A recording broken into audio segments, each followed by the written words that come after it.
Stade Rennais Lille, coup d'envoi 20h45. Mesdames et messieurs, bienvenue dans cette nouvelle vidéo.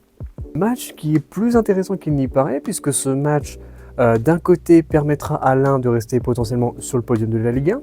Quant à l'autre, ça lui évitera tout simplement de passer par les barrages pour aller en Ligue 2, parce que oui, il faut savoir que Rennes ces derniers mois va pas terrible, ça a enchaîné défaite sur défaite sur défaite début janvier, ce qui a amené bien évidemment à un changement d'entraîneur. Alors maintenant, avec l'arrivée d'Habib Beye, qu'est-ce que le club va faire? C'est ce que tout le monde se pose en ce moment. Est-ce que ça va être suffisant pour se maintenir déjà? Et est-ce que Habib Beye va apporter quelque chose en plus au club, quelque chose qui manque depuis le début de la saison, parce que Rennes n'est pas du tout, mais alors pas du tout, dans la même philosophie qu'était le club ces dernières saisons. Ils sont quand même passés de Ligue des Champions, Ligue Europa, à se maintenir. Compliqué quand même. Pour un club comme Rennes maintenant qui a des très grands moyens, compliqué. D'un côté, on a Habib Beye qui n'a encore jamais entraîné un club du statut de Rennes. Le Red Star n'est pas le même statut que Rennes. Maintenant, voilà, peut-être que c'est celui qui va réussir à apporter quelque chose à ce club qui est en train de sombrer depuis plusieurs semaines, parce qu'il n'y avait vraiment plus rien dans le jeu, à mes yeux en tout cas, pour les avoir vus plusieurs fois. Je pense que Sampaoli, déjà, c'était une énorme erreur de le recruter en tant qu'entraîneur pour Rennes. Je ne voyais pas l'intérêt et le lien avec le club en fait. Déjà, Habib Beye, ça correspond un peu plus à mes yeux. Et de ce que j'ai vu dans ses interviews, dans ce qu'il a dit, on sent voilà, qu'il a envie de ramener le club au haut niveau, tout simplement, et qu'il a envie de faire quelque chose avec le club et avec les joueurs. Déjà, si j'étais Rennais, moi, ça me rassurait en fait. Et on sent que voilà, il a envie de faire quelque chose. Donc maintenant, est-ce qu'il va réussir? Ça, on verra dans les prochaines semaines.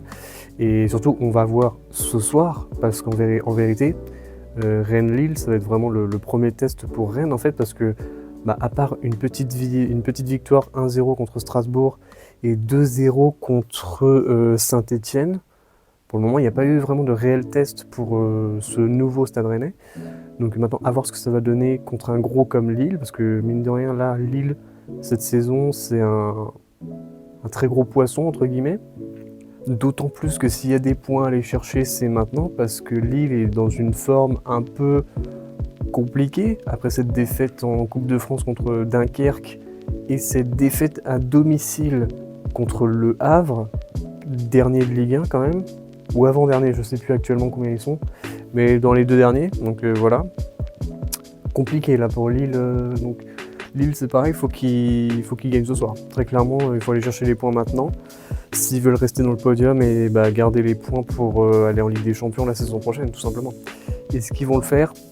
Ça, c'est pour ça que j'ai hâte de voir ce match ce soir, parce qu'en vrai, les deux côtés ont quelque chose à prouver, ont quelque chose à aller chercher en fait. Maintenant, est-ce qu'ils vont réussir? Ça, on verra. Donc ouais, bon match qui nous attend ce soir en tant que supporter neutre. Moi déjà, tout ce que j'espère comme d'habitude, c'est qu'il y ait au moins un ou deux buts, bien évidemment. On est juste là pour les buts et espérer un bon match et du bon jeu. Et ouais, j'ai hâte de voir ce que va proposer Rennes contre un gros club comme Lille. Mais avec la forme actuelle de Lille, je ne sais pas ce que ça va donner. Je serais curieux de savoir. Parce que si Lille continue à perdre des points comme ça bêtement, l'Europe, ils vont pouvoir vite dire adieu, parce que Paris déjà, ça restera premier quoi qu'il arrive. Marseille, c'est pareil, ça va rester deuxième à mon avis, parce que Marseille sont très très forts en ce moment. Nice, contre toute attente, ça continue de gagner des matchs. À l'heure où je regarde là, les résultats, je crois qu'ils sont en train de gagner 2-1 contre Le Havre.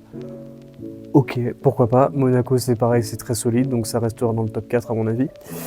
Ce qui veut dire qu'on arrive déjà à la 5e place, et voilà, il n'y a pas... la Ligue des Champions, ça va être compliqué de la chercher quoi en fait.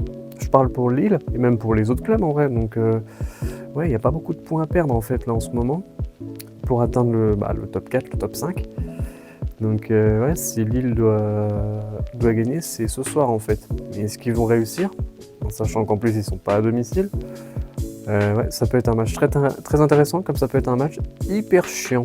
J'espère qu'il n'y aura pas 0-0 par pitié. On va voir ça. C'est l'heure d'y aller, on est chaud, vraiment, let's go.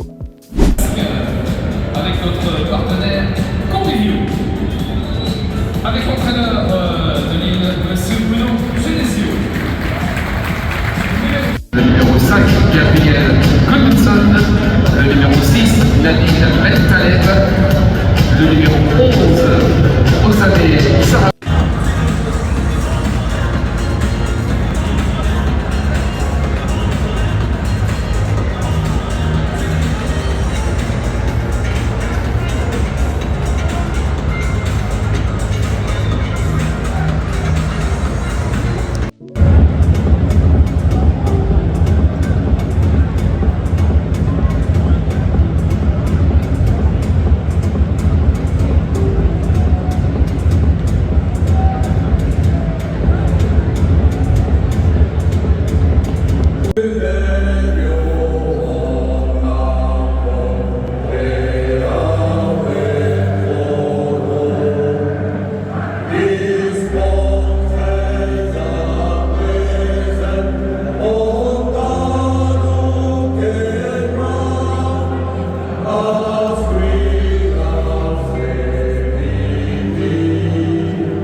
étiez 27 627 ce soir au Roison Park.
Victoire logique de Lille. Victoire logique parce que après le carton rouge, Rennes a tout simplement lâché l'affaire. Carton rouge qui vraiment tue le match de Rennes, ils n'ont rien pu faire. D'autant plus qu'à un moment, leur joueur japonais, Rennes, se blesse. Je crois qu'il se blesse au bras, à l'épaule, je sais pas ce qui se passe. Et du coup, il sort logiquement, puisqu'il est blessé. Et en fait, Rennes se retrouve à 9 contre 11. Donc évidemment, la logique reprend les choses. Et Lille se démarque et marque un second but qui tue le match en fait. Donc en supériorité numérique, Lille a gagné en fait, logiquement. Je pense que s'il y avait eu 11 contre 11, peut-être qu'il y aurait match nul. Peut-être, et encore. Parce que franchement, Lille a bien joué, Lille était dans son match. Mais Rennes, en première mi-temps, en vrai, avec quelques occasions, le problème de cette équipe, c'est qu'ils n'ont pas de buteur en fait. Leur attaquant, mais c'est une catastrophe cette saison. Ils ont que des joueurs nuls en attaque. Désolé, franchement, mais là c'est compliqué pour eux. Je pense que là, ouais, ça va être compliqué pour Rennes pour cette fin de saison, parce que s'ils plantent pas, ils vont jamais s'en sortir. Et là, vraiment, il va falloir qu'ils commencent à gagner un peu de points, parce que il reste encore le PSG à affronter, ça je sais. Je sais pas quelle autre grosse équipe ils doivent affronter. Je crois qu'ils vont affronter Nantes aussi. Je suis pas sûr, faut que je regarde le calendrier. Mais prendre des points là pour Rennes, ça va être compliqué. Donc le maintien, pour moi, franchement, il est pas assuré, parce que ces dernières semaines, Le Havre et Montpellier, ils ont pris des points. De Saint-Etienne, je crois que c'est catastrophique aussi. Je sais pas trop où ils en sont. Mais bon, pour moi, le maintien, il est pas assuré pour Rennes, franchement, vraiment pas. Après, je pense quand même qu'ils se maintiendront. Mais bon, quand je vois l'attaque qu'ils ont, ça fait pas rêver en tout cas. C'est dommage parce qu'en soi, le match, ils font pas un match dégueulasse. Et si ils avaient pas pris ce carton rouge, peut-être qu'ils s'en seraient sortis. Mais le problème, c'est que quand tu plantes pas, à un moment, ça paie cash, quoi, en fait. Et du coup, Lille, eux, ils ont une occasion, but. 2 occasions, but. Et voilà, et ils gagnent le match comme ça. À voir pour la suite. En tout cas, c'était un bon match. Il y a eu plein de retournements de situation. Ah oui, il y a eu un penalty arrêté par Brissamba. Brissamba qui fait un bon match d'ailleurs, je trouve. Il a fait pas mal d'arrêts assez bons. Carton rouge qui tue le match. Il y a eu un but aussi de Lille qui était en jeu. C'était important à noter. Et du coup, Lille qui reprend 3 points et qui retourne sûrement dans le top 5. J'ai pas regardé, top 5, top 6 peut-être. Mais est-ce que je crois que Lyon aussi a gagné ? Mais quoi qu'il en soit, de toute façon, Lille reprend des points et continue sa course pour aller en Europe, parce que c'est aussi ça le plus important pour eux, donc ouais. Donc non, c'était un bon match, en vrai j'ai bien aimé. On verra ce que ça va donner pour Rennes pour la suite. En tout cas, très bonne opération de Lille ce soir, vraiment ils ont mérité la victoire, mine de rien, même s'ils étaient à 10 contre 11. Moi je trouve que ça tue un peu le match, mais bon. Au moins, il y a eu des buts, c'est ce que je voulais, c'est le principal. Sur ce, on se retrouve au prochain match. Moi je dis, continuez, allez voir des matchs. Allez, ciao ciao, ciao ciao. Bonne soirée, ciao ciao.